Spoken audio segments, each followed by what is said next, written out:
마쿠의 복음 6번째 시간입니다. 싸움은 승리의 전조가 된다라는 제목으로 하나님 말씀 증거하겠습니다. 지난주에 다윗 언약을 살폈습니다. 하나님께서 다윗에게 내가 나를 위해서 성전을 짓느냐? 그럴 일 없을 거다. 내가 너를 위해서 집을 짓겠다. 너의 왕국을 내가 지어주겠다. 하나님께서 약속을 주셨습니다. 오늘 본문 8장 1절에 그 후에 이렇게 시작을 합니다.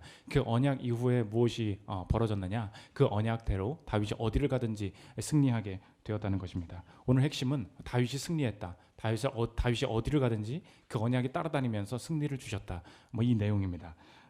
이 내용이 우리에게 적용이 잘 되지 않습니다. 왜냐하면 좋은 말인데 우리의 인생이 그러면 이걸 믿는다고 해서 어딜 가나 다 이기게 되느냐? 그렇지 않다는 것입니다.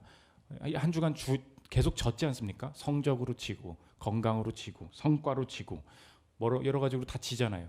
내가 다윗 언약이 나에게도 적용되는 언약 백성이라고 했을 때 이겨야 될 거 아닙니까? 그러면 이겨야 되는데 이 승리한다는 이 약속을 패배만 하고 있는 내 인생 가운데서 어떻게 적용해야 될지 바른 해석을 우리가 찾지 못할 때가 많이 있다는 것입니다.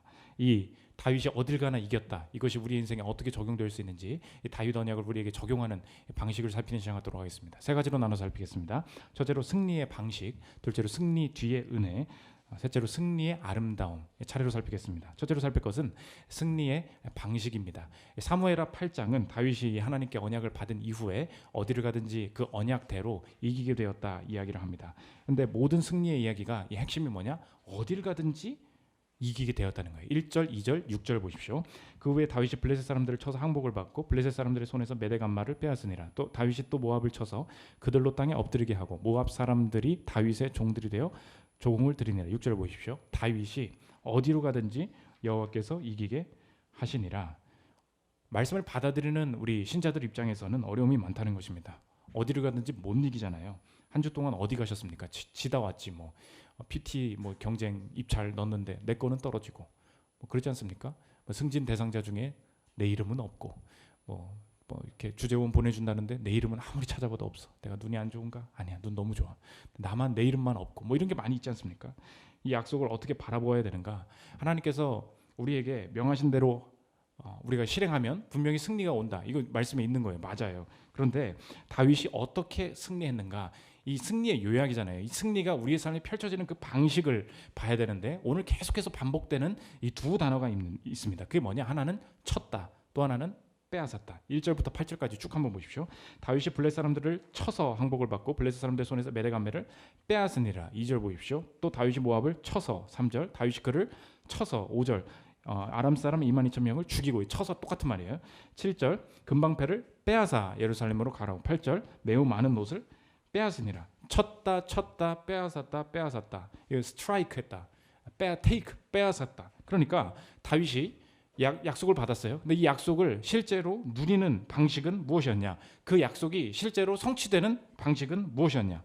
방구석에 앉아있지 않고 칼 들고 나가서 실제로 갈등과 싸움에 들어갈 때 그때부터 치게 되고 빼앗는 일이 벌어지게 되었다는 것입니다. 그러니까 지금까지는 내 인생에 싸움이 일어난다, 갈등이 일어난다, 뭐가 안 맞는다, 까다로운 일이 일어난다, 이런 일들이 생기면 지금까지는 피해야 되고 어려운 일이고 내 인생은 왜 이러나 이렇게 생각을 했었습니다. 그런데 오늘 말씀을 보니까 내 삶에서 벌어지는 모든 갈등과 싸움들을 해석하는 새로운 세계관을 우리 성경이 주고 있다는 것입니다. 그게 뭐냐?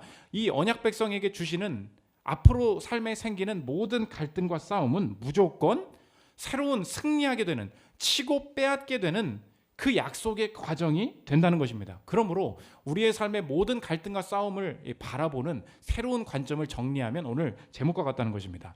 싸움은 승리의 전조가 된다는 거예요. 이 시대의 문화의 목소리가 우리 인생을 속이는 게 무엇입니까? 네 인생 되게 어렵다. 왜? 그렇게 상사랑 안 맞아가지고 왜 이렇게 출근할 때마다 맨날 힘드니? 갈등이 있어서 힘들다는 거예요. 너 인생 진짜 불쌍하다. 너 이렇게 부모가 좀 잘 백업 좀 해주면 좋은데 부모가 성격도 이상하고 돈도 없고 병들고 그래가지고 너 인생 이렇게 갈등이 많니? 싸움이 많니? 그러니까 뭐예요? 잘 되고 행복한 인생은 갈등이 없어야 되고 싸움이 없어야 돼요.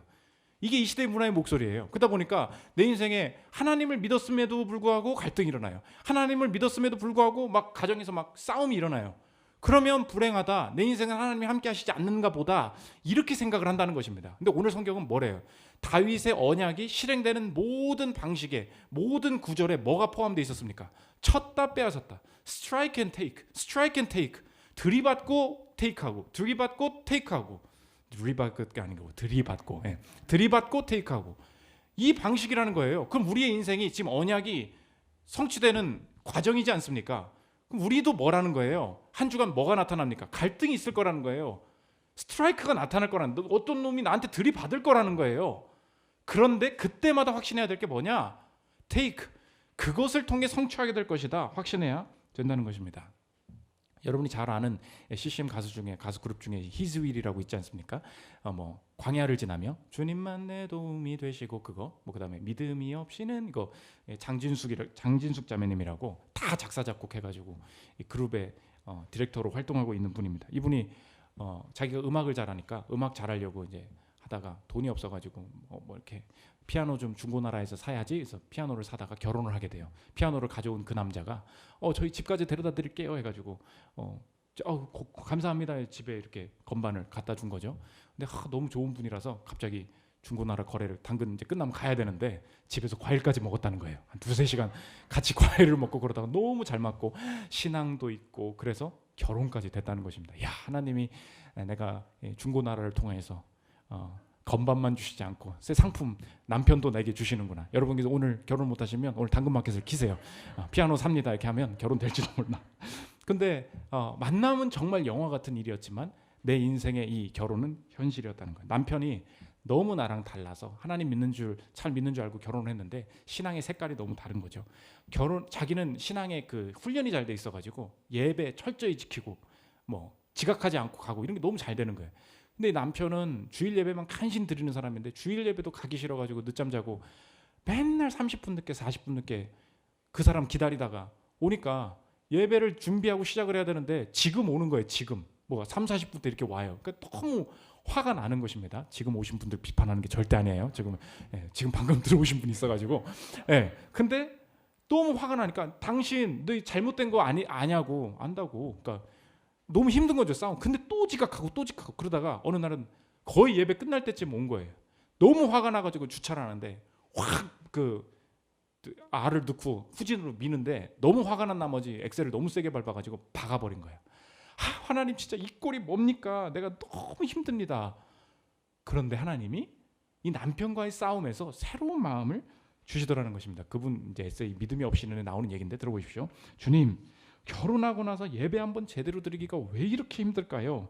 그런데 그렇게 기도하면 주님은 시간 맞춰 예배에 오는 것보다 늦게 오더라도 제가 남편을 존중하고 사랑하는 것이 더 좋다는 마음을 주셨습니다. 내가 남편의 믿음이 성장하도록 기다려주지 못하고 나와 같기만 원했구나. 내 힘으로 남편을 끌어당기고 있었구나. 그리고 나서 실제로 이 남편이 어떻게 하면 그 신앙생활을 잘할 수 있을지 우리가 정말 기도하면서 교회를 골라보자, 교회 이끌림을 받아보자. 그래서 다시 새롭게 신앙생활을 시작했다는 것입니다. 몇 년을 기다렸는데 완전히 바뀌게 되더라는 거예요. 이어서 들어보십시오. 교회를 옮기는 남편은 그 시간을 통해 하나님을 인격적으로 만났습니다. 그리고 이제 남편은 제가 그토록 바라왔던 믿음 좋은 남편이 되었습니다. 요즘 남편은 오히려 저에게 요 며칠 하나님과 멀어진 것 같아 보이니 어서 돌아오라고 조언해 주기도 합니다. 성도 간의 교제를 무척 싫어했던 사람이 모임을 단 한 번도 빠지지 않고 있으며 교회 식구들을 위해 열심히 기도하는 사람이 되었습니다. 한번 보십시오. 결혼 전에 이 자매님 되게 잘 살았어요. 요즘 결혼할 때 결혼을 걱정하는 게 무엇입니까? 했다가 이혼하면 어떻게? 했다면 더 힘들다는데 했다가 싸우면 어떻게? 다 이거잖아요. 그러니까 결혼을 하는 바람에 싸움이 일어난 거잖아요. 안 했으면은 싸움이 안 일어났을 것을 이 시대의 문화의 목소리가 뭐라고요? 싸우는 길 가지 말아라. 어차피 싸우고 어려워질 건데 그런 건 다 피해라. 이렇게 말한다고요. 그런데 하나님께서 주시는 세계관은 무엇입니까? 그 싸움 이후에 그 싸움을 통한 승리의 확신이 없다는 거예요. 이 시대 사람들은. 그러니까 이 싸움 중에 이러다가 이혼하겠지, 이러다가 어려워지겠지, 이러다가 내 인생 불행해질 거야, 이렇게 간다는 거예요. 하나님께서 주시는 확신은 무엇입니까? 다윗 언약의 이 핵심이 언약 백성들은 strike and take, 치는 일, 들이받는 일이 인생 전체 가운데 벌어질 것이다.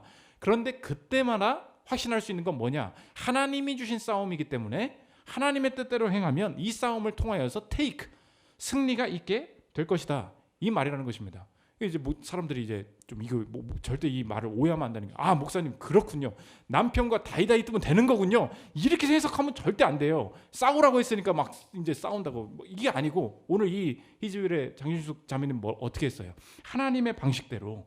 오늘 다윗이 보면 이 싸웠던 거 엄한 데 가서 싸운 건 게 아니에요. 지금 이것을 이 8장을 지도로 보면 동서남북으로 하나님께서 주신 약속의 땅에서 펼쳐나가고 있는 것을 알 수 있습니다. 그러니까 하나님께서 원하시는 싸움인 거예요. 원하시는 장소에서의 싸움인 거예요. 엄한 데 가가지고 내가 땅을 원해요, 그게 아니고 하나님이 약속하신 땅에 대한 회복이었다는 것입니다. 우리도 마찬가지예요. 하나님이 명하신 곳이 맞습니까? 그 남편을 내게 주신 것은 일단 맞는 것 같아요. 그 회사가 하나님께서 주신 곳이 맞는 것 같습니까? 일단 그거 확인해요. 그러면 그 다음에 싸움이 온다고 해서, 갈등이 생긴다고 해서 절대 기죽지 말라는 것입니다. 회사 잘못 왔나 봐, 부서 잘못 왔나 봐, 절대 그러지 말라는 거예요. 하나님이 이끄셨다 확신하면 그 싸움을 통하여서 분명히 승리 주실 것이다. 이유 없이 갈등 생기는 거 아니다. 이 확신을 가져야 된다는 겁니다. 전도도 마찬가지죠. 여러분의 삶에 막 싸움이 일어나잖아요. 교회 가자고 하면 뭐라 그러고 절대 안 갈 것 같죠. 싸우라는 거예요. 다이다이가 아니고 하나님이 원하시는 방식으로 계속 갈등이 생길 거라는 것입니다. 근데 그게 뭐라고요? 승리의 전조라는 거예요. 이것이 싸움과 갈등을 피하고만 있는 이 시대 가운데 다른 모습으로 살아가는 그리스도인의 삶의 방식이 된다는 것입니다. 두 번째로 살펴볼 것은 승리 뒤에 은혜입니다. 그러면 다윗한테 도대체 왜 이런 승리를 허락하셨냐? 솔직히 그렇잖아요. 여러분도 그렇죠. 왜 여러분을 승진시켜야 되냐 하나님이 물어봤다고 생각해 봅시다. 근데 옆에 사람이랑 나랑 일 스타일도 똑같거든. 저 사람이 일 더 잘하거든. 여러분을 왜 승진을 시켜야 돼요? 왜 여러분을 결혼을 시켜야 됩니까? 다윗의 인생에 왜 승리를 주셨냐? 이 승리의 이유를 오늘 본문 9장 10장에서 보여주고 있는데, 하나님 나라의 특징이 뭐냐? 하나님 나라를 규정하는 한 가지 특징은 은혜라는 것입니다. 헤세드, 지난주에 설명을 했죠. 다윗이 갑자기 사울의 후손을 찾기 시작해요. 내가 요나단이랑 했던 약속 지키기를 원한다. 요나단이 자기 죽을 때 내 후손 끊어지지 않게 좀 해줘, 그 말을 했었는데 내가 그거 기억해서 요나단의 후손 중에, 사울의 후손 중에 남은 사람 있는지 찾기를 원한다, 이렇게 얘기한다는 것입니다. 그래서 승리 뒤에 이 은혜를 두 가지로 정리하면, 첫째로 은혜를 실행하라고 하나님께서 부르신다는 거예요. 오늘 9장 1절 다윗이 은총 베풀겠다 이야기합니다. 보십시오. 다윗이 이르되 사울의 집에 아직도 남은 사람이 있느냐? 내가 요나단으로 말미암아 그 사람에게 은총을 베풀리라 하니라. 여기 은총, 그 다윗 언약에 나왔던 말이랑 똑같아. 헤세드.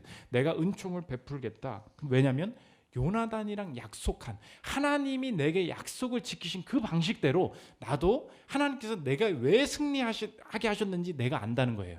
오늘 보면 병력을 다 힘줄을 끊어내죠. 내 힘으로 된 게 아니라는 거예요. 그 약속 때문에 내가 이겼음을 알기 때문에 내 인생에서 하나님께서 승리 주신 이유는 은혜를 실행하기 위해서 부르셨다는 것입니다. 약속했었어요. 사무엘상 24장 21절부터 보십시오. 그런즉 너는 내 후손을 끊지 아니하면 내 아버지 집에서 내 이름을 멸하지 아니할 것을 이제 여호와의 이름으로 내게 맹세하라 하니라. 요나단이 부탁한 거예요. 그래서 다윗이 내가 그거 꼭 지켜주겠다. 지금 이 약속을 은혜로 실행하고 있다는 것입니다. 다윗 입장에서 생각해 보십시오. 사울은 원수의 집이에요. 사울의 집안은 내 인생 어렵게 만든 집안입니다. 그런데 다윗이 일부러 그 사울의 후손을 찾아보니까 다리를 저는 무비보셋이라는 요나단의 아들이 있었어요. 걔 찾아가지고 뭐라 그러냐? 너는 내 상에서 먹게 될 것이다. 너 사울의 땅 잃었던 거 내가 너한테 땅을 다 돌려줄 것이다. 어떻게 이런 일을 할 수 있습니까? 다윗은 알았던 거예요. 내 실력으로 승리한 게 아니기 때문에 하나님께서 내게 승리를 주신 이유는 은혜를 실행하라고 부르신 거야. 이걸 알다 보니까 내가 어떤 포지션에 있을 때 다른 사람들을 견제하고 남들보다 우월해지려고 하는 것이 아니라 은혜 베풀면서 사는 거예요. 은혜를 실행하면 하나님께서 계속해서 승리를 주신다는 것을 확신할 수 있다는 것입니다. 이 시대 문화의 목소리가 여러분의 삶의 직장이나 가정이나 이 친구 관계 속에서 자꾸 내가 이렇게 옹졸해지게 만드는 삶의 방식이 있어요. 이 주변 사람들 한번 만나보십시오. 직장인들이 뭘 두려워합니까? 내 밑에 사람이 잘해야 내게 승리를 주는 거예요. 근데 얘가 일을 안 해. 자꾸 뭐 뺀질뺀질돼. 그리고 내게 팀원들이 다 잘해야 우리 성과가 잘 나거든요. 나는 되게 열심히 하려고 하는데 옆에서 막 갈등이 생겨. 그럼 마음속에 드는 게 무엇입니까? 아, 이러다가 나 승진 못하는데, 이러다가 지적받는데. 그러니까 주변 사람들을 대하는 게 뭐예요? 다 조건적이죠. 왜 이렇게 일을 열심히 안 하는지, 왜 이렇게 안 도와주는지, 다 정죄고 비판이고, 이게 막 공격하는 거잖아요. 우리 그 언행이 그렇게 변하잖아요. 다윗이 그럴 수 있어요. 근데 다윗은 주변 사람들이 잘해야만 내 승리가 지켜진다고 생각하지 않았어요. 오늘 여러분도 확신하십시오. 주변에서 막 실수를 하죠. 업무 실수를 하죠. 제대로 일 안 하죠. 막 마음이 막 불안불안해요. 왜 이렇게 막 이게 안 따라와주고 있는 건지. 근데 하나님 오늘 약속이 뭐냐면 승리는 내가 주는 거야. 내가 너 승리하게 한 거야. 네가 해야 될 일은 뭐냐? 은혜의 실행. 내게 승리하게 하시는 이유가 뭐라고요? 은혜를 실행하는 거예요. 아니 도대체 뭐 은혜를 실행한다는 게 뭡니까? 뭐 너그럽게 이렇게 뭐 굿모닝 뭐 이렇게 뭐 아메리카노 주면 이게 은혜입니까? 오늘 무비보셋에게 어떻게 했냐? 은혜를 실행한다는 건 이런 거예요. 그 사람의 과거를 구원하는 하나님의 새 일, 이게 은혜예요. 무비보셋이 다리를 절고 사울의 집안이니까 땅도 다 뺏기고 다윗 왕국에서 살 곳이 없는 거잖아요. 그런데 다윗이 내가 은총 베풀기를 원한다, 헤세드를 베풀기를 원한다 했을 때 그 사람이 변한 게 무엇이었어요? 이 사람의 과거의 운명, 신분의 운명이 완전히 변했죠. 너는 다윗 상에서, 내 상에서 같이 밥 먹을 거야. 여러분의 삶에도 마찬가지입니다. 도대체 은혜를 실행한다는 것이 무엇입니까? 뭐라고요? 그 사람의 과거를 구원하는 하나님의 새 일이라고요. 적용해 보십시오. 어제 그 사람이 엄청 잘못했습니다. 그 사람의 과거죠. 근데 오늘 출근했어요. 여러분이 은혜를 베풀어야 돼요. 그게 무엇입니까? 과거와 관계없이 오늘 다시 밝은 마음으로 대해주는 거예요. 다시 기회 주는 거예요. 이게 은혜예요. 그러니까 여러분이 가는 곳마다 어떤 일이 벌어지느냐? 그 사람이 스스로 잘못했든 뭐 예전의 과거의 상처든 그 사람이 가진 과거가 있어요. 그런데 나를 만나면 그 사람의 과거가 더 이상 그 사람의 삶에 문제가 되지 않는 거예요. 사울 출신이어도 괜찮아. 우리 교회도 하는 일이 있지 않습니까? 뭐 여러 가지 장학금도 주고 뭐 여러 가지 사역들이 있죠. 사역들의 은혜가 나타나야 돼요. 은혜가 뭐예요? 그 사람의 과거, 그 사람의 죄악들이 있어요. 가난해요. 근데 가난이 더 이상 문제가 되지 않아요. 그 사람의 질병이 있었습니다. 문제가 되지 않아요. 이게 은혜라는 거예요. 여러분의 삶에 꼭 기억하십시오. 엄마랑 싸웠죠? 내일 어떻게 해야 돼요? 다시 똑같이 엄마 아무 일 없었던 것처럼 그렇게 해야 되는 거예요. 짚고 넘어가야지. 과거를 따져야지. 그게 아니라는 것입니다. 세상은 복수적인 조건적인 관계가 되풀이 돼요. 제가 예전에 그 하준이 마스크 챙기러 가다가 이 유턴 잘못해서 10만 원 딱지 띄었다 그랬죠. 누가 그 우리 교회 경찰이 있는데 너무 그게 불쌍했나 봐. 저보고 그 딱지 띈 번호를 달라고, 그 번호를 좀 조회해주면, 누가 찍었는지 번호 조회 좀 해보겠다고 조회를 해줬어요. 근데 내가 아무리 생각해도 주변에 그 카메라가 없었거든요. 이거 번호 1년 번호가 그게 있더라고요. 딱 찍은 애, 목사님 이거 블랙박스에서 자기가 찍어가지고 파파라치가 그 순간에 찍어가지고 보낸 거라고. 와, 진짜 막 너무 화가 나. 야, 그 놈은 무슨 할 짓이 없어가지고 그 순간 3초 도는 거를 가지고 그걸 찍어가지고 보내고 그러냐. 내 진짜 무슨 이상한 놈들 다 있다. 그랬더니 정말 그 얘기를 하더라고요. 목사님 모르시죠?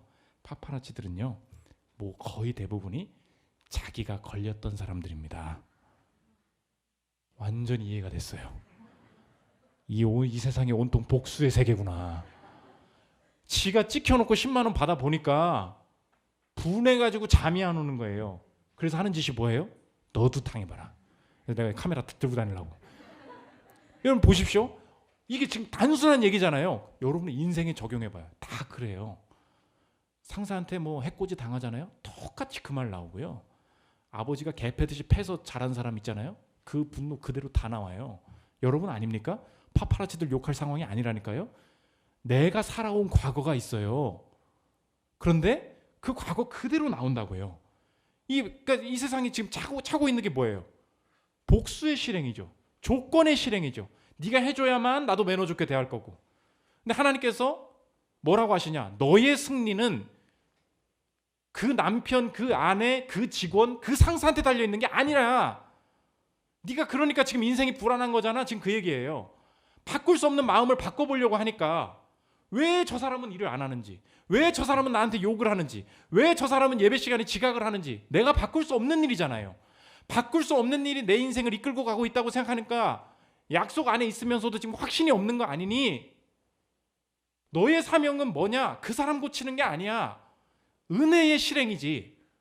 은혜의 실행이 뭐예요? 내게 보이는 그 사람의 과거가 내가 가진 것, 하나님이 내게 주신 것을 통하여서 문제되지 않게 만드는 것.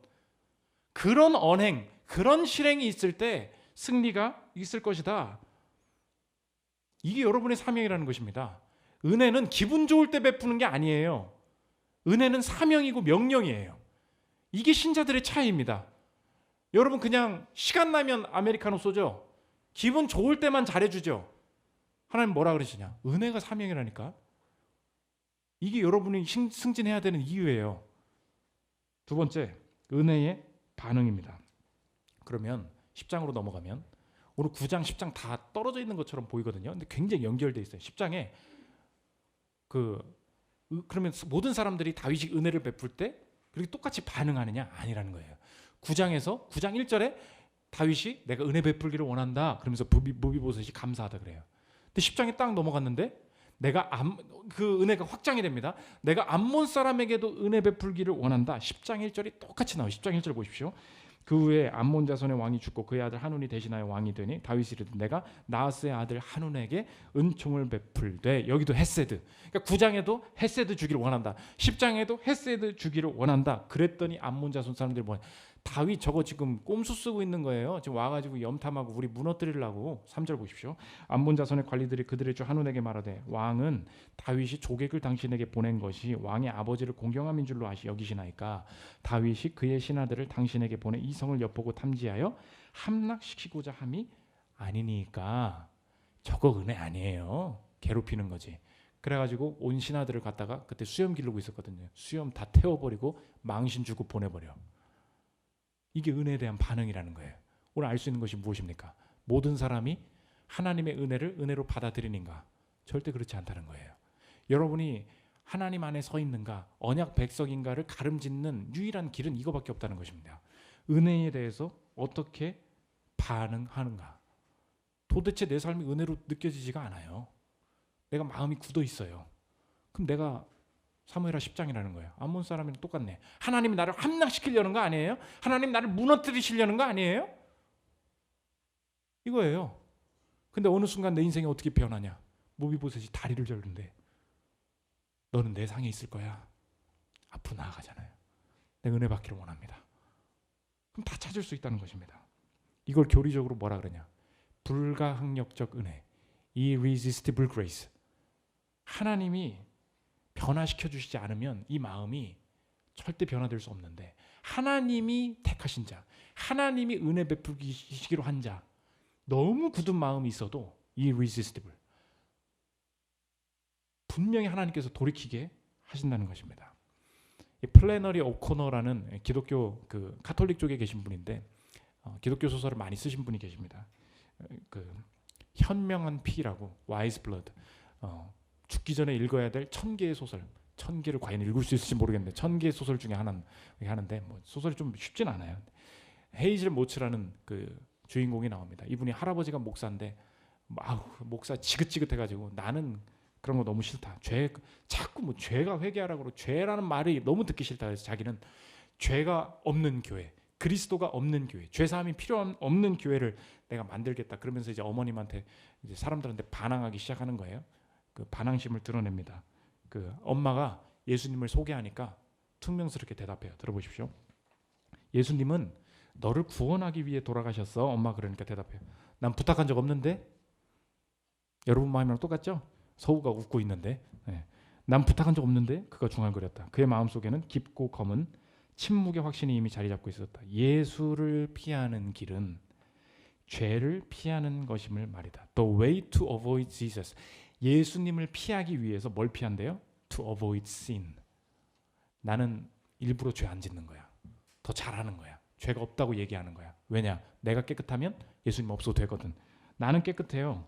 예수가 존재한다면 나는 깨끗하지 않을 거예요. 예수님 때문에 자꾸 죄책감 들고 인생 답답하고 그렇다는 거예요. 그런데 이 이 소설 배경이 모든 사람들이 폭력적이고 돈만 좋아하고 막 이용해 먹고 그런 이제 도시에 살고 있어요. 그러다 보니까 이게 다 종교 막 죄 있다고 하니까 이렇게 된 거야. 종교는 없다. 그 하나님 없어도 된다. 죄라는 건 없는 거다. 그런 이야기를 이제 차 위에 올라가서 설교하는 순회 설교자로 이 사람이 살기 시작합니다. 근데 이 사람을 헤이즐 모츠를 보더니 어떤 사람이 저거 돈 되겠다. 그래가지고 옆에 헤이즐 모츠를 똑같이 따라하는 거야.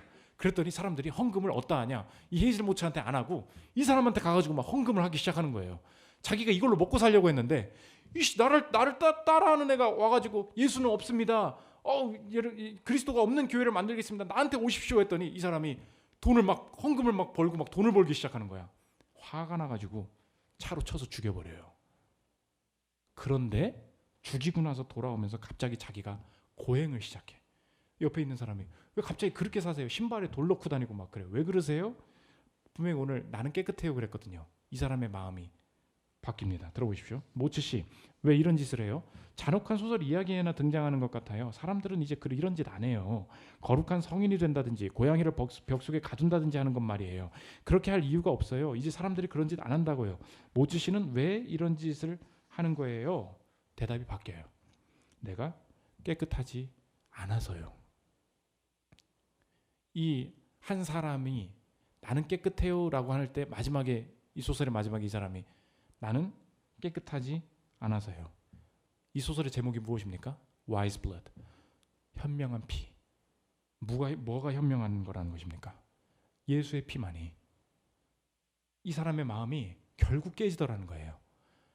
야, 내가 종교 때문에 이렇게 된 거고 기독교 때문에 이렇게 된 거고 이 세상 다 썩은 거 보니까 종교도 다 거짓말이야 라고 생각하면서 살았는데 내가 똑같이 내 방식 활용해서 돈 버는 이 사람 보니까 내 화가 치밀어가지고 내가 사람을 쳐서 죽여버리는 엄청난 분노가 내 안에 있다는 것을 깨닫고 나는 깨끗하지 않아서요. 이 사람이 변하게 된다는 것입니다. 그래서 교리적으로 이 불가항력적 은혜, 저항할 수 없다 이 말이 뭐냐? 하나님께서 그 마음을 천천히 깨고 깨셔서 억지로 야 예수 믿어 이렇게 하시는 게 아니고 내 마음이 현명한 피로 돌아가게 하신다는 것입니다. 이 조엘 비키라는 신학자분이 이 불가항력적 은혜를 이렇게 설명했어요. 들어보십시오. 죄인을 부르시는 하나님의 불가항력적 은혜가 매우 강력하고도 강제적인 것은 사실이다. 그러나 보세요.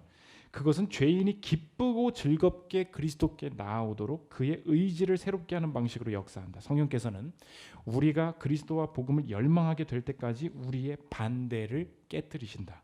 우리가 기꺼이 복음을 받아들이기 전까지는 복음에 반항할지도 모르지만 우리의 의지가 변화된 이후에는 결코 그럴 수 없다. 스프롤을 이어서 이렇게 합니다. 그분은 우리의 언짢은 마음을 간절한 마음으로, 내키지 않는 마음을 자원하는 마음으로 바꾸신다. 이게 저항할 수 없는 은혜의 뜻이라는 거예요. 억지가 아니라는 거예요. 여러분의 삶에 하나님께서 지금 행하시는 일들이 있습니다. 열심히 반항이 될 때도 있어요. 어쩌다가 내 인생을 이따위로 두신 건지, 뭐 이런 일이 벌어지게 하신 건지. 우리가 사무엘하 9장 10장을 왔다 갔다 한다니까요. 나를 함락시키려고 한 거지 뭐. 여러분 인생 한번 돌아보십시오. 오늘 여러분의 삶의 인생에 하나님이 함께 하시지 않는 것 같아. 이건 분명히 이거는 제대로 된 기도 응답이 아니야. 이렇게 느껴질 때가 있지 않습니까? 오늘 본문이 뭘 말하냐? 네가 헤이즐 모츠라는 거예요. 나는 깨끗한데요. 나는 부탁한 적 없는데요. 이렇게 해달라고 한 적 없는데요. 그대로 살게 하시는 거예요. 마지막에 나는 깨끗하지 않은데요. 이렇게 깨지는 것이 하나님이 은혜를 통해서 일하시는 길이라는 것입니다. 여러분의 삶에 커리어가 무너지는 곳에서, 원하는 대로 되지 않는 곳에서 하나님이 wise blood, 은혜 붙들게 만드시는 일, 그게 하나님이 하시는 일이라는 것입니다. 마지막 세 번째, 승리의 아름다움입니다. 내가 이렇게 안문 자손들처럼 마음이 완악한데 내 마음이 변화될 수 있는가? 가능하다. 왜냐? 오늘 싸워서 이긴다고 했죠? 우리의 마음을 깨뜨리시기 위해서 싸우신 분, 내게 은혜를 실행하신 분이 계시다는 것입니다. 예수님께서 싸우신 이 죽음의 승리를 고린도전서에서 이렇게 기록합니다. 15장 54절 보십시오. 이 썩을 것이 썩지 아니함을 입고 이 죽을 것이 죽지 아니함을 입을 때에는 사망을 삼키고 이길이라고 기록된 말씀이 이루어지리라. 사망아 너의 승리가 어디 있느냐? 사망아 내가 쏘는 것이 어디 있느냐? 사망아 너 졌어. 그래서 the death of death라고 하잖아요. 죽음의 죽음. 예수님께서 하신 일이 뭐예요? 죽음의 죽음. 죽음을 죽이신 것. 그런데 예수님께서 이걸 어떻게 이루셨냐? 싸워서 이기셨다는 거예요. 어떻게 싸워요? 내 몸으로 싸우셨지. 내 몸을 던져서 십자가에서 싸우셔서 승리를 거두어 주셨다는 것입니다. 그래서 죄인된 나에게 심판을 실행하셔야 되는데 다윗이랑 똑같은 거예요. 헤세드, 은총을 실행하신 그분의 실행 때문에 내 인생에 심판이 부어지지 아니하고 은혜를 거부한 자에게도 승리가 주어졌다는 것입니다. 그런데 저항할 수 없는 이 은혜라는 뜻에 무엇이 있느냐? 저항할 수 없는 이 말은 물리적으로 사망아 네가 승리가 어딨냐? 내가 이길 거야. 물리적인 힘을 말하는 게 아니라 오늘 그 사전 가서 찾아봐요. 이 irresistible에는 무슨 뜻도 있느냐? 너무 매력적이어서 거부할 수 없는, 너무 아름다워서 받아들이지 않을 수 없는, 이게 저항할 수 없는 은혜라는 거예요. 그러니까 우리가 예수님을 믿을 때 야 죽음을 이기고 승리해야지. 그러니까 예수님 믿어. 이게 물리적인 거죠. 그런데 우리의 마음은 언제 깨지냐? 하나님, 은혜 받을 자격이 없는 나에게 어떻게 은혜를 실행하셨습니까? 내 인생이 지금 서 있을 수 있는 이유가 나에게 마음 주시지 않아도 될 그분이 끝까지 나에게 마음 주셔서 내게 은혜를 실행하시고 그 성실한 실행으로 십자가에 뚜벅뚜벅 걸어가신 그 사랑 때문에 내 인생이 지금 쩔뚝거리는 내 인생이 다윗의 상 앞에서 함께 먹고 마시듯이 예수 그리스도와 함께 먹고 마실 수 있는 자가 되었군요. 쩔뚝거리는 자가 다윗의 상 앞에 앉아있는 이 모습이 아름다운 거예요. 그러니까 저항할 수 없는 은혜, 이 말이 하나님 억지로 예수 믿게 한다는 말인가 보지 뭐 이렇게 믿고 있다가 이거 아름다운 얘기구나. 이게 내 모습이구나. 나도 이렇게 살기를 원한다. 이 마음이 무너질 때 내가 이 은혜를 따라가지 않을 수 있다는 것이, 따라가지 않을 수가 없다는 것입니다. 그러므로 주님, 이제 내 나머지 삶도 이제 확신하겠습니다. 언약 안에 있다면 많은 갈등과 싸움이 벌어지는데 이거 절대 멸망케 하시려고 주시는 싸움이 아닙니다. 싸움은 승리의 전조가 됨을 깨닫고 그때마다 승리 주실 때 내가 잘해서가 아니라 은혜를 실행하라고 내 인생 부르신 거야. 열심히 실행할 때 내 인생의 나머지 자기 의들은 다 꺼지고 하나님의 승리만 볼 수 있다는 것입니다. 그래서 열심히 싸운 다음에 바울이 뭐라 그러냐? 은혜밖에 없다. 15장 10절 고린도전서 읽고 마치겠습니다. 그러나 내가 나된 것은 하나님의 은혜로 된 것이니 내게 주신 그의 은혜가 헛되지 아니하여 내가 모든 사도보다 더 많이 수고하였으나 내가 한 것이 아니요 오직 나와 함께 하신 하나님의 은혜로라. 나 진짜 일 많이 했어. 근데 하나님께서 내게 일하게 하신 이 이유는 은혜 실행하라고 하신 거야. 이 은혜만 고백할 수 있는 저 여러분의 삶이 되시기를 기도합니다. 우리 내게 허락하신 시련을 통해 찬양하고 기도하는 시간 갖도록 하겠습니다.